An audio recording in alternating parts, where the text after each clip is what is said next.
Students आज हम discuss करेंगे एक्सरसाइज 3.1 का क्वेश्चन नंबर 4। देखिए क्वेश्चन 4 कह रहा है हमसे which of the following pairs of linear equations are consistent और inconsistent, if consistent obtain the solution graphically. मतलब क्या हुआ, हमें सबसे पहले चेक करना है कि जो दो इक्वेशंस दे रखी हैं पेयर ऑफ इक्वेशंस, इनका चेक करना है कि ये कंसिस्टेंट है कि इनकंसिस्टेंट है। अगर मान लीजिए कंसिस्टेंट है तो इसका क्या करना पड़ेगा, हमें ग्राफिकली रिप्रेजेंटेशन भी करना पड़ेगा। Is it clear? हाँ जी सर। क्या करना है, बिल्कुल सिंपल है। हमने आपको क्या बताया था, याद है मैंने आपको लास्ट क्वेश्चन के अंदर समझाया था कि कंसिस्टेंट कैसे निकालते हैं, कि सर पहले हम स्टैंडर्ड इक्वेशन फॉर्मेट में कन्वर्ट करेंगे इसे। वो क्या होता है, ax plus b y plus c equal to 0। Clear है? और अगर दो इक्वेशन होते हैं तो a1x plus b1 y plus c1 equal to 0। तो हमें अगर मैं इसको इधर भेज दूं तो ये क्या बन गया, एक तरीके से ये स्टैंडर्ड इक्वेशन बनेगी x प्लस बाय माइनस का 5 इक्वल टू 0। हाँ जी सर। सिमिलरली ये इक्वेशन क्या बनेगी, सर इसमें से 2 कॉमन ले लें और उसको डिवाइड करके इस टाइप से कट कर दें। मेरा एक चीज ध्यान से समझना है, मैंने 2 कॉमन ले लिया, x plus y equal to 10, 2 पंजा 2 की टेबल में सर 5 टाइम, तो क्या आया ये x प्लस वाई माइनस का 5 इक्वल टू 0। चाहो तो आप इसको सॉल्व कर सकते हो, नहीं भी सॉल्व करो तो आप इस इक्वेशन को ऐसे ही रहने दो। मैं क्यों कह रहा हूं वो आपको समझाऊंगा मैं अभी। 2y माइनस का 10 इक्वल टू 0, क्योंकि हमें कंसिस्टेंट और इनकंसिस्टेंट सॉल्व करना है, चेक करना है। अगर आप चाहते तो डायरेक्ट भी इसको सॉल्व कर सकते थे, तो अभी हम इसको स्टैंडर्ड इक्वेशन में फॉर्मेट में कन्वर्ट कर दिया। Is it clear? हाँ जी सर। तो मुझे बताओ कंपेयर करने के लिए हमें क्या चाहिए, सर इसको कंपेयर करेंगे a1x plus b1 y plus c1 equal to 0। इसको कंपेयर करेंगे a2x plus b2y plus c2 equal to sir 0। तो यहां से कंपेयर करो तो x का मल्टीपल यहां पर कौन है, सर 1 है, तो a1 इक्वल टू मेरा क्या आ गया, सर 1। b1 इक्वल टू मेरा क्या आ गया, सर ये भी 1। c1 इक्वल टू मेरा क्या आ गया, सर माइनस का 5। Is it clear? हाँ जी सर। अब ध्यान से देखना, इधर की साइड मेरा x का मल्टीपल कौन है, सर यहां पर x का मल्टीपल 2 है और यहां पर x का मल्टीपल a2 है। तो क्या मैं बोल सकता हूं कि सर a2 जो है वो मेरा क्या है, सर 2 है। ऐसे b2 y का मल्टीपल है, तो यहां y का मल्टीपल कौन है, सर y का मल्टीपल 2 है। तो यहां क्या हो गया मेरा, सॉरी b2 इक्वल टू कितना हो गया, सर 2 हो गया। काम हो गया? हाँ जी sir. Similarly c2 equal to मेरा क्या हो जाएगा, c2 इक्वल टू माइनस का 10। अब हमसे क्या पूछ रहा है, कंसिस्टेंट है या इनकंसिस्टेंट है। यहां से हमने क्या निकाल लिया, कोएफिशिएंट्स निकाल लिए। हाँ जी सर। और कंसिस्टेंट और इनकंसिस्टेंट के लिए क्या कंडीशन होती है, सर आपने बताया हुआ है कि इनके रेशोज निकाल लो और उसके बाद कंपेयर करने हैं a1 upon a2 equal to b1 upon b2। Check करना अगर है या नहीं है। अगर मान लो नहीं है तो वो किसका केस है, सर वो केस है इंटरसेक्टिंग लाइंस का, और ऐसा कंडीशन क्या होती है, कंसिस्टेंट होती है। सिमिलरली मान लो a1 upon a2 equal to b1 upon b2 equal to c1 upon c2 हो जाता है, तो ये केस किसका है, सर कोइंसिडेंट लाइंस का। तो ये क्या हो जाएगा, ये भी कंसिस्टेंट हो जाएगा। ऐसे अगर a1 upon a2 equal to b1 upon b2 तो हो, लेकिन c1 अपॉन c2 नहीं हो, मतलब डज नॉट इक्वल टू हो, तो वो क्या होगा, मेरा इनकंसिस्टेंट की कंडीशन होगी। इस क्वेश्चन को करके देखें। हाँ जी सर। अब ध्यान से देखना, मैंने क्या करा, a1 अपॉन a2 की वैल्यू निकाली। a1 की वैल्यू, सर a1 की वैल्यू 1 और a2 की वैल्यू सर 2, तो क्या आ गया, sir 1/2। Similarly b1 upon b2 कितना है, सर b1 1 b2 2। इसका मतलब क्या आ गया, सर ये आ गया मेरा 2। काम हो गया? हाँ जी sir. Similarly c1 upon c2 equal to, c1 कितना है, सर माइनस का 5, c2 कितना है, माइनस का 10। माइनस माइनस प्लस 5 की टेबल में 5 बन जा 5 2 जा, तो ये क्या बन गया, सर ये आ गया मेरा 1/2। तो क्या आप ध्यान से देखो और समझ के बताओ, क्या मेरा a1 अपॉन a2 जो है वो b1 अपॉन b2 के इक्वल है क्या? यस सर, बात तो सही है। और ये c1 c2 के भी इक्वल है क्या? हाँ जी सर, c1 अपॉन c2 के इक्वल है। इसका मतलब कौन सा केस हो गया, सर ये तो कोइंसिडेंट लाइंस का केस हो गया, और ऐसी कंडीशन क्या होती है, सर कंसिस्टेंट का केस है ये तो। Is it? हाँ जी सर। तो क्या इसको हमें ग्राफिकली रिप्रेजेंट करना पड़ेगा? हाँ जी सर। तो हम क्या कह सकते हैं, इट इज कंसिस्टेंट। ठीक है, इट इज कंसिस्टेंट। क्लियर है क्या?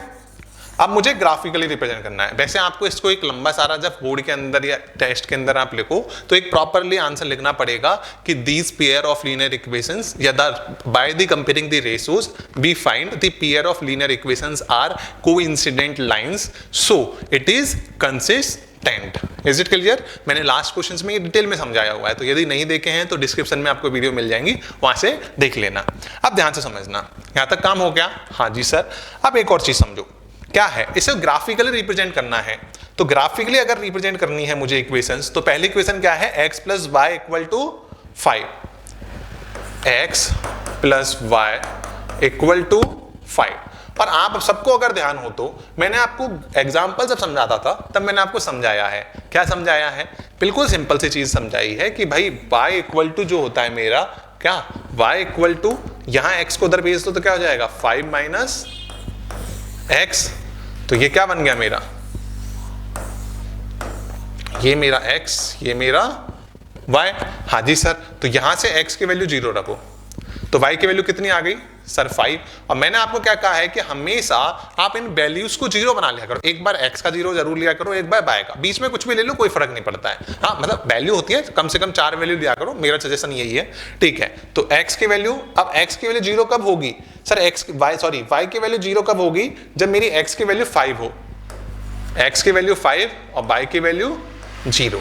अब बीच के आप कोई भी नंबर ले सकते हो, जैसे मैंने यहाँ x की वैल्यू 1 ली तो y की वैल्यू 4, x की वैल्यू 2 ली तो y की value 3।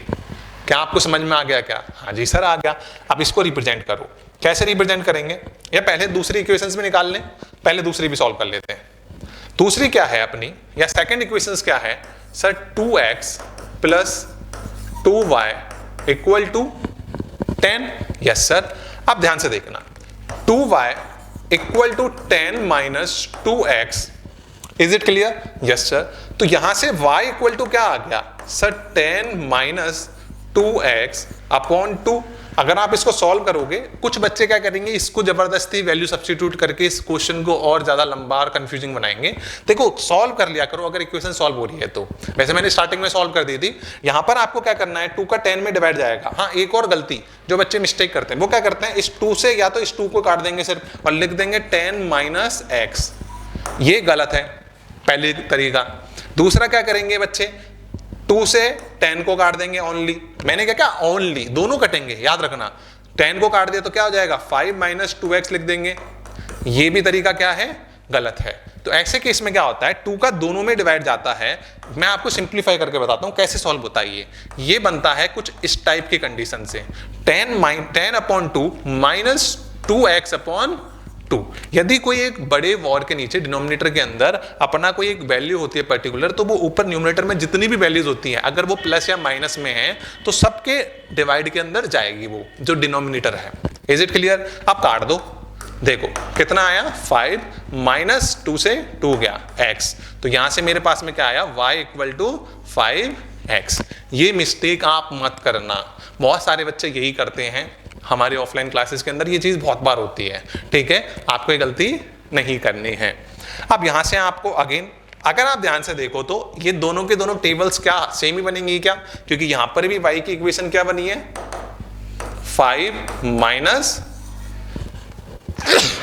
x। Is it clear? हाँ जी सर। अब ध्यान से देखना, हमने क्या करा, ठीक है देखो अपने x की वैल्यू, आप चाहो तो टेबल वापस से बना लेना, नंबर्स वही आएंगे। तो अपनी, क्योंकि कंसिस्टेंट का केस है ना, कंसिस्टेंट मतलब जब को इंसिडेंट लाइंस की कंडीशन है तो दोनों एक दूसरे के ऊपर होती हैं, आपको पता होगा, ठीक है? मैं पहले बता चुका हूं, फिर से समझा दूंगा। इसको रिप्रेजेंट कैसे करेंगे, x की वैल्यू 0 और y की वैल्यू 5, x की वैल्यू 0 और y की वैल्यू 5, मतलब ये वाला पॉइंट। हाँ जी सर। x की वैल्यू 5 मतलब ये रहा, और y की वैल्यू 0 मतलब ये वाला पॉइंट। क्या मैं इसे बोल सकता हूं? हाँ जी सर। तो मेरे 2 पॉइंट्स आ गए, ये एक पॉइंट A है, ये पॉइंट मान लीजिए D दे देता हूं इसका नाम। Is it clear? x की वैल्यू 1 और y की वैल्यू 4, x की वैल्यू 1, y की वैल्यू 4, x की वैल्यू 2, y की वैल्यू 3। इस टाइप से आप जब रिप्रेजेंट करोगे तो ये आपकी कुछ इस टाइप से कंडीशन बनेगी और यहां से ये मेरी क्या बन जाएगी, मेरी एक लाइन बन जाएगी। ये थोड़ी तिरछी हो गई है। Is it clear? हाँ जी सर। तो आप चाहो तो नाम लिख देना A B C, नीचे की साइड D E F, इस टाइप से। आप जब सेकंड इक्वेशंस को भी रिप्रेजेंट करोगे तो ये भी क्या बनेगी, मेरी कंसिस्टेंट लाइन बनेगी, या बोले तो कोइंसिडेंट लाइन बनेगी। अब बात आता है सर कोइंसिडेंट क्या होता है, पुराने बच्चों को पता है, नए को बता देता हूं। मान लीजिए कोई एक लाइन है, ये दूसरी लाइन है। अब देखो आपको ये दोनों की दोनों लाइंस हैं, अलग अलग दिख रही है सेपरेटली, तो ये क्या है, एक दूसरे के पैरेलल हैं, तो ये क्या है, पैरेलल लाइंस हैं। Is it clear? अब आप किस एंगल से देख रहे हो इस पे डिपेंड होता है। वो कैसे, आप देखो सामने से देख रहे हो तो ये क्या है, पैरेलल लाइंस दिख रही हैं आपको। हाँ जी सर। लेकिन अगर कोई इंसान ऊपर से देखेगा तो उसको क्या दिखेंगी, कोइंसिडेंट दिखेंगी।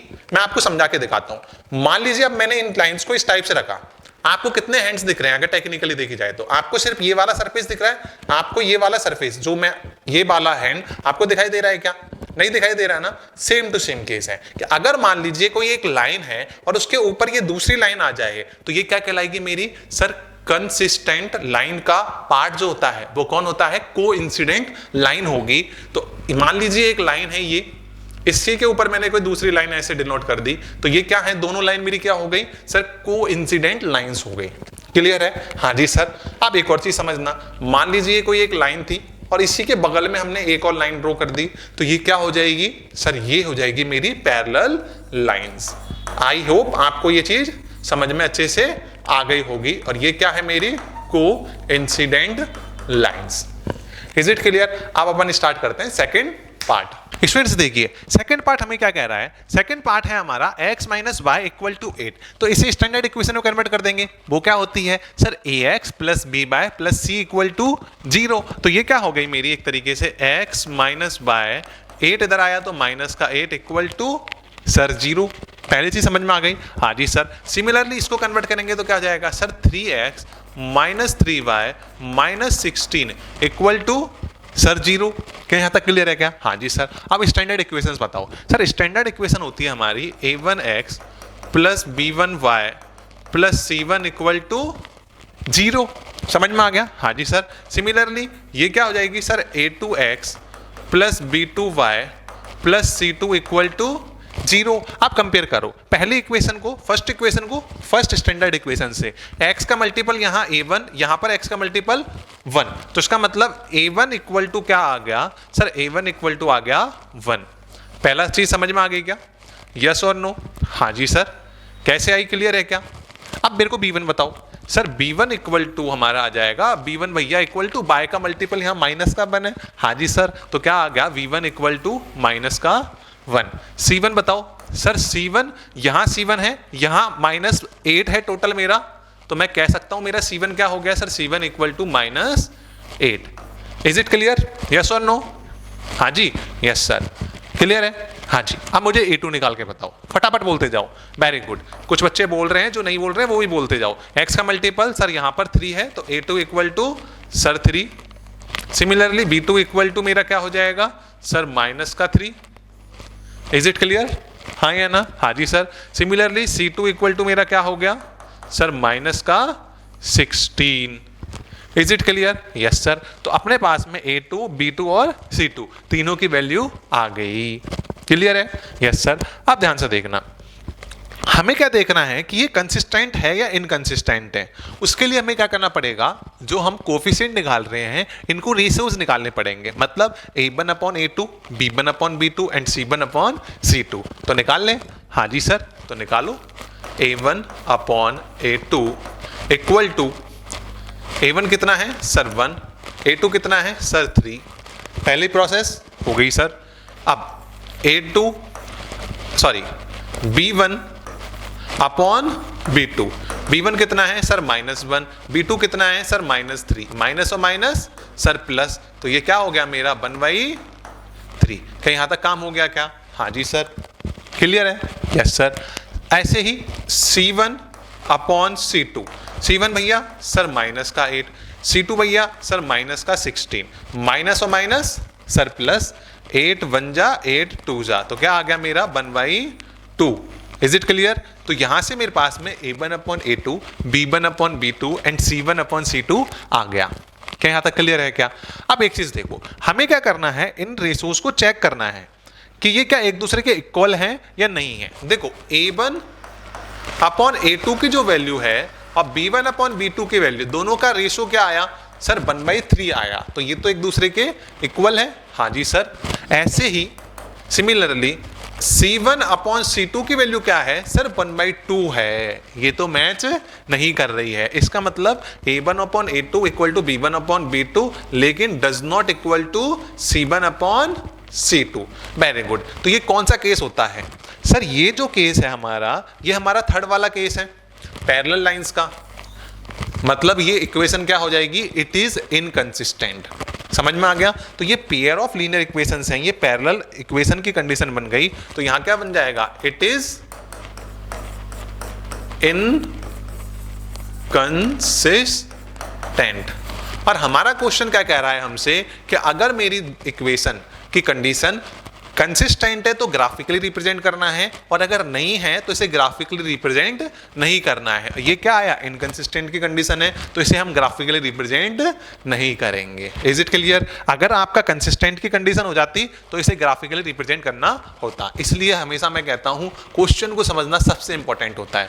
देखो क्वेश्चन को मैं फिर से समझा देता हूं। Which of the following pair of linear equations are consistent slash inconsistent. पहला क्वेश्चन तो यही है फर्स्ट, कि भाई कंसिस्टेंट है इनकंसिस्टेंट ये बता दो। इफ कंसिस्टेंट, अगर मान लो कंडीशन हो जाती है कंसिस्टेंट की, तो ऑब्टेन दी सॉल्यूशन ग्राफिकली। तो उसके सॉल्यूशंस को कैसे निकालना पड़ेगा? हमें ग्राफिकली निकालना पड़ेगा। Is it clear? हाँ जी सर। तो इसी के साथ में अपना ये सेकंड वाला पार्ट कंप्लीट होता है। अब अपन चालू करते हैं third part. Students part third हमसे क्या कह रहा है? पार्ट थर्ड है हमारा 2x plus y minus 6 equal to 0 and second equation है 4x minus 2 y minus 4 equal to 0। ये इक्वेशन पहले से ही स्टैंडर्ड फॉर्म में है। हमें क्या करना है? कन्वर्ट करना है स्टैंडर्ड इक्वेशन से। क्या होती है sir? a1x plus b1y plus c1 equal to 0। Similarly a2x plus b2y plus C2 equal to 0। काम हो गया। हाँ जी सर। अब कंपेयर कर दो। क्या फायदा है हमको कंपेयर करने का? इससे हमारे पास में रेशोज आ जाएंगे। नहीं, रेशोज तो अपन बाद में निकालेंगे, हमारे पास में कोफिशिएंट्स आ जाएंगे। उन कोफिशिएंट्स का यूज करके हम रेशोज निकाल लेंगे, और उन रेशोज से हमें ये पता लग जाएगा कि ये जो इक्वेशन है वो कंसिस्टेंट है या इनकंसिस्टेंट है। Is it clear? तो क्या हम सबसे पहले a1 a2 b1 b2 निकाल लें? हाँ जी सर। तो कंपेयर करेंगे तो क्या आ जाएगा? x का मल्टीपल यहाँ पर a1, यहाँ मल्टीपल सर 2। तो इसका मतलब मैं कह सकता हूँ a1 इक्वल टू कितना है सर? 2 है। क्लियर? Yes sir. y का मल्टीपल यहाँ b1, तो v1 इक्वल टू, यहाँ y का मल्टीपल कुछ नहीं, तो सबका मालिक 1। हमेशा से हम यही कहते हैं। तो क्या आ गया? 1। Is it clear? Yes sir. Similarly यहाँ C1, यहाँ -6, तो C1 इक्वल टू मेरे पास में क्या आ गया सर? -6। कि यहाँ तक क्लियर है क्या? Yes sir. अब ध्यान से देखो, यहाँ से x का मल्टीपल a2, यहाँ x का मल्टीपल 4, तो a2 भैया इक्वल टू सर 4 आ गया।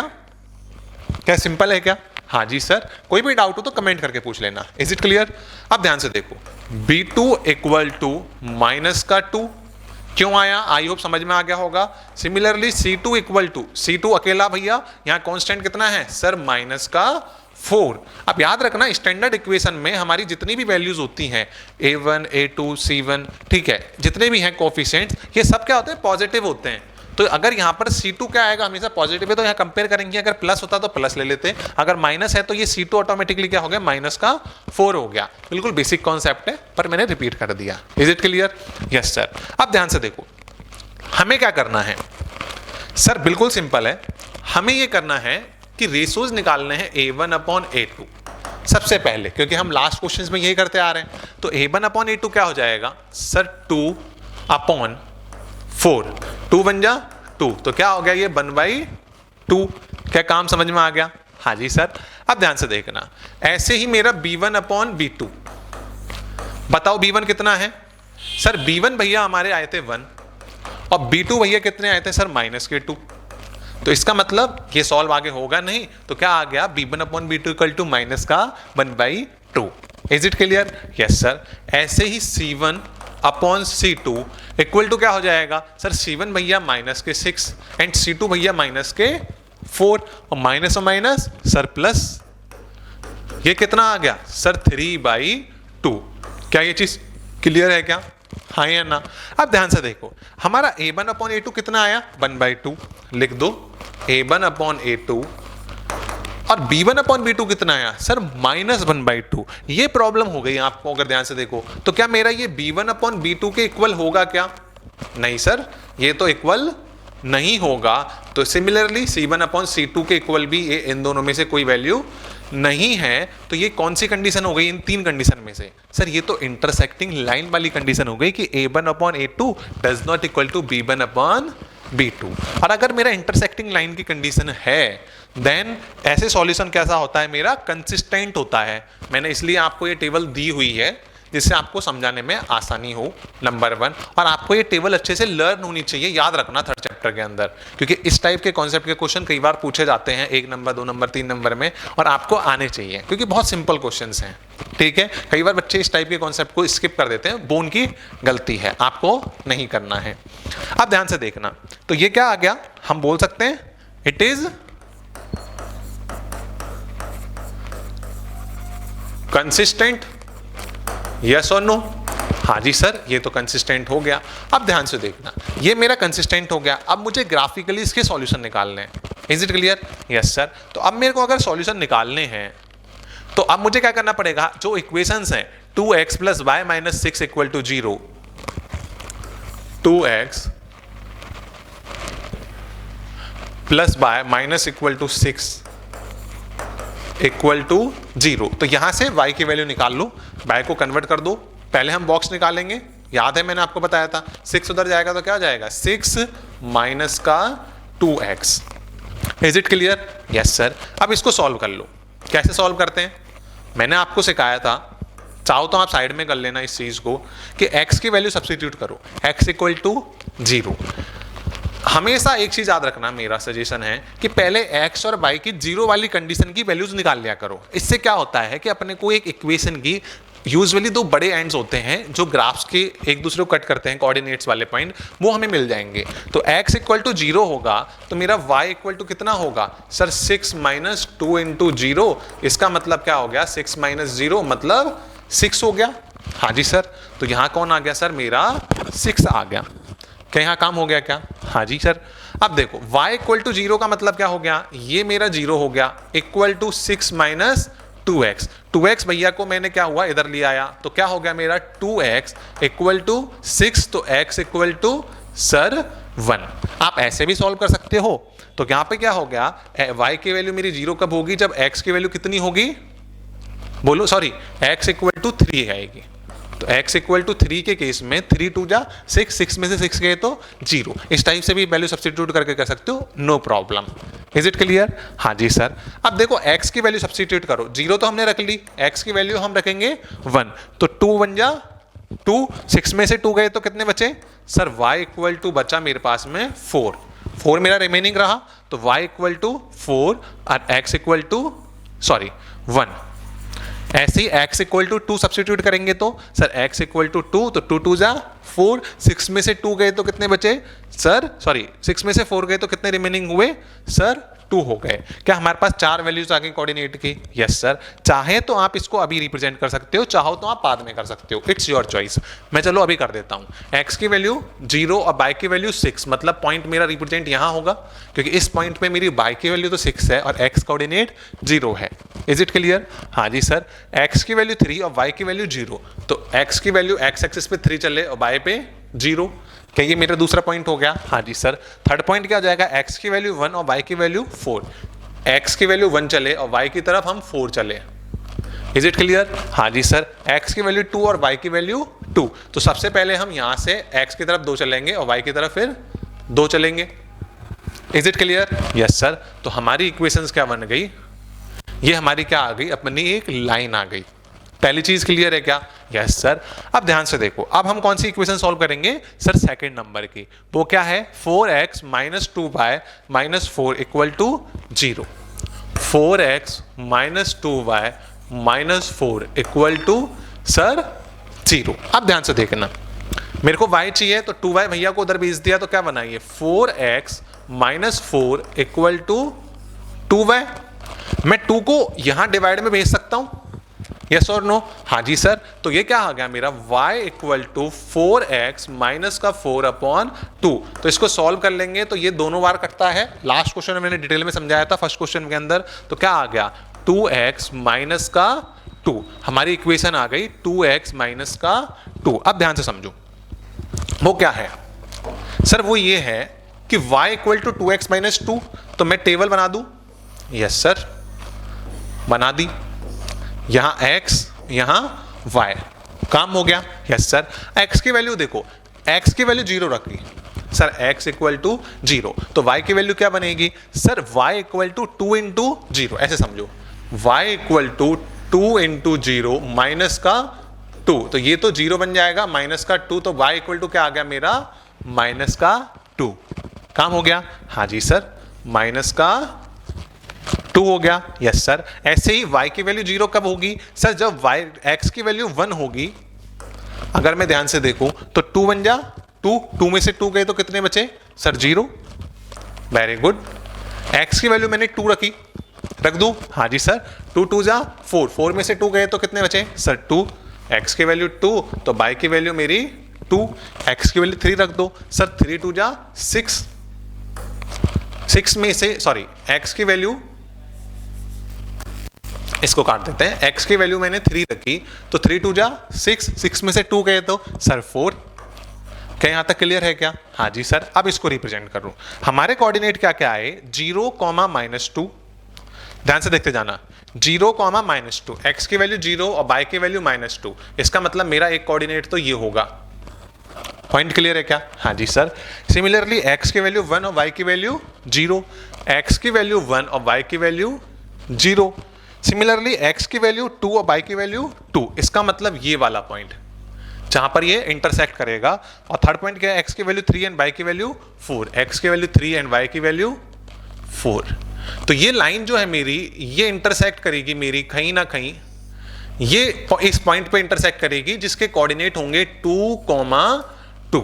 तो हमने ग्राफिकली इंटरसेक्टिंग पॉइंट निकाल लिया, क्योंकि वो क्या कह रहा था, ग्राफिकली सॉल्यूशन निकालने हैं x और y के। तो अपने पास में क्या आ गया, x इक्वल टू क्या हो गया सर 2 और y इक्वल टू क्या हो गया 2। इसको आप चाहें तो जब यहां सॉल्व करते हैं वहां से भी पता लगा सकते हैं। वो कैसे, याद हो तो जब हमने वैल्यू सॉल्व करी थी, सब्स्टिट्यूट कर रहे थे, ध्यान से देखना इस चीज को, तो हमारे पास में कॉमन वैल्यू आ गई थी क्या कोई सी? हाँ जी सर, हमारे पास में कॉमन वैल्यू आ गई थी 2 एंड 2। तो याद रखना जब हम ये टेबल फॉर्म करते हैं उस टाइम पे अगर कोई कॉमन वैल्यू आ जाए तो वही मेरी क्या होता है, इंटरसेक्टिंग पॉइंट के सॉल्यूशंस होते हैं। Is it clear? बिल्कुल सिंपल था ना। बस तो आपको क्या करना है, पूरा अच्छे तरीके से पहले आपको दिखाना है कि ये कंसिस्टेंट है कि इनकंसिस्टेंट है। इनकंसिस्टेंट है तो सॉल्व नहीं करना है, कंसिस्टेंट है तो उसके बाद में बिल्कुल प्रॉपरली सॉल्व करना है। मेरा तो सजेशन ये है कि आप इन सारी वैल्यूज़ को भी साइड के अंदर, जो एग्जामिनर है अपनी कॉपी के अंदर उसको रिप्रेजेंट करके दिखाएं कि सर मैंने x इक्वल टू 0 के केस में ये बाय निकाला है, x के बन के केस में ऐसे सॉल्व करा है। तो साइड में डिटेल में सॉल्व कर दिया करो, ठीक है। चाहो तो वो साइड में रफ पेज बनाते हैं वहां पर भी कर सकते हैं, या फिर मैं जब आपको बोर्ड के अंदर कैसे आंसर राइटिंग करते हैं आप मेरे को कमेंट कर देना, मैं वीडियो बना दूंगा, उसके अंदर मैं आपको बता दूंगा कि किस टाइप से आप इसको रिप्रेजेंट कर सकते हैं। Is it clear? हाँ जी सर। अब ध्यान से देखो, क्योंकि अभी अपन कॉन्सेप्ट पे फोकस है तो अपन उस पर ध्यान देते हैं। तो अपना क्वेश्चन क्या था, यही था कि ऑब्टेन दी सॉल्यूशन ग्राफिकली, और हमने x एंड y के सॉल्यूशंस 2 एंड 2 फाइंड आउट कर लिए। अब हम डिस्कस करेंगे fourth part. Students question fourth part क्या कह रहा है, बिल्कुल सिंपल है, ध्यान से देखना। क्वेश्चन हमसे क्या कह रहा है, which of the following pairs of linear equations are consistent / inconsistent. पहले तो ये बताना है, लास्ट 3 पार्ट में अपन ने यही करा है। If consistent obtain the solution graphically, inconsistent है तो हमें सॉल्यूशन नहीं निकालना है। इक्वेशन क्या है, 2x - 2y -2 equal to 0 first equation. Second equation 4x - 4y -5 equal to 0। बिल्कुल सिंपल सी चीज है, आपने ध्यान से देख ली। हाँ जी सर, ये पहले से स्टैंडर्ड इक्वेशन में है, तो हमें क्या करना है, बस स्टैंडर्ड इक्वेशन से कंपेयर करना है। वो क्या है sir, a1x + b1y + c1 equal to 0। ये फर्स्ट इक्वेशन हो गई मेरी। हाँ जी सर। सेकंड इक्वेशन क्या हो जाएगी, बस सर a1 की जगह a2 हो जाएगा प्लस c2 इक्वल टू 0। क्या 2 चीजें हो गई? हाँ जी सर। तो अपने पास में अब कंपेयर करेंगे x को x से, तो a1 इक्वल टू क्या आ गया सर, मेरा 2 आ गया। Is it clear? Yes sir. A1 भैया इक्वल टू मेरे कितने आ गए सर 2। तो मुझे बताओ B1 भैया कितने होंगे सर? B1 y का मल्टीपल यहां पर माइनस का 2 है तो V1 इक्वल टू माइनस का 2 हो गया। सिमिलरली C1 इक्वल टू क्या हो जाएगा सर? C1 भी माइनस का 2 हो जाएगा। क्या यहां तक क्लियर है क्या? हाँ जी सर। अब ऐसे बताओ A2 इक्वल टू क्या हो जाएगा मेरा सर 4। ऐसे ही B2 इक्वल टू मेरा क्या हो जाएगा सर? माइनस का 4। Is it clear? यस और नो? क्योंकि y का मल्टीपल B2 तो यहां y का मल्टीपल सर माइनस का 4। सिमिलरली C2 इक्वल टू मेरा क्या हो जाएगा? C2 इक्वल टू हो जाएगा मेरा माइनस का 5। Is it clear? Yes sir. तो मेरे पास A1 B1 C1 A2 B2 C2 6 values हैं, 6 की 6 वैल्यूज आ चुकी हैं। Is it clear? Yes sir. अब ध्यान से देखना हम क्या करेंगे नेक्स्ट स्टेप में। Very good. कई सारे बच्चे कह रहे हैं सर अब हम कंपेयर करेंगे। ठीक है, वेरी गुड। तो हम कंपेयर कैसे करेंगे सर? A1 भैया अपॉन A2 भैया इक्वल टू A1 की वैल्यू सर 2, A2 की वैल्यू सर 4। 2 से काटना चालू करो, कितना आ गया सर? 1/2। पहला काम हो गया। Yes sir. अरे भैया जी कहाँ घूमने जा रहे हो? घूमने नहीं जाओ, ठीक है, समझ में आ गया। अब B1 upon B2 equal to क्या हो गया? माइनस का 2 अपॉन माइनस का 4। माइनस और माइनस प्लस 2 बन जा 2 2 जा तो कितना आ गया सर? ये भी 1/2 आ गया। क्या यहां तक क्लियर? Yes sir. इसके बाद में C1 अपॉन C2। C1 भैया सर माइनस का 2, C2 भैया सर माइनस का 5। माइनस और माइनस सर प्लस, तो मेरे पास में वैल्यू क्या आ गई? C1 upon C2 equal to 2 upon 5। क्या यहां तक क्लियर है क्या? Yes sir. अब ध्यान से देखना A1 अपॉन A2 और B1 अपॉन B2 की वैल्यू तो क्या आ गई? सेम आ गई। तो क्या मैं कह सकता हूं A1 upon A2 equal to B1 upon B2, क्योंकि दोनों का रेशो कितना है सर? 1/2 है प्लस के अंदर। तो मेरा आंसर यहां तक तो सेम है, लेकिन मेरा C1 अपॉन C2 की जो वैल्यू है वो प्लस 1/2 नहीं है। वो कौन है सर? वो 2 अपॉन 5 है। इसका मतलब कि मेरी ये इस कंडीशन को सेटिस्फाई कौन सी कंडीशन करेगी सर? ये सेटिस्फाई करेगी मेरी पैरेलल लाइंस की कंडीशन होती है कि जहां A1 upon A2 equal to B1 upon B2 तो होता है, लेकिन does not equal to C1 upon C2 का रेशो होता है। इसका मतलब ये नो सॉल्यूशन का केस है। इन शॉर्ट हमारे क्वेश्चन के हिसाब से कहें तो ये इनकंसिस्टेंट की कंडीशन है। और अगर क्वेश्चन ने कहा था कंसिस्टेंट है तो सॉल्यूशन निकालो, इनकंसिस्टेंट है तो छोड़ दो। ये कहा नहीं था, ये बाय डिफॉल्ट है। Is it clear? तो हमारा आंसर क्या होगा? यहां पर ही कंप्लीट हो जाएगा। तो हम क्या लिख देंगे? It is inconsistent. क्या क्लियर है क्या? कोई डाउट? अगर फिर भी कोई डाउट होता है तो आप कमेंट करके मुझे बता देना। मिलते हैं नेक्स्ट वीडियो में, तब तक के लिए धन्यवाद। जय हिंद।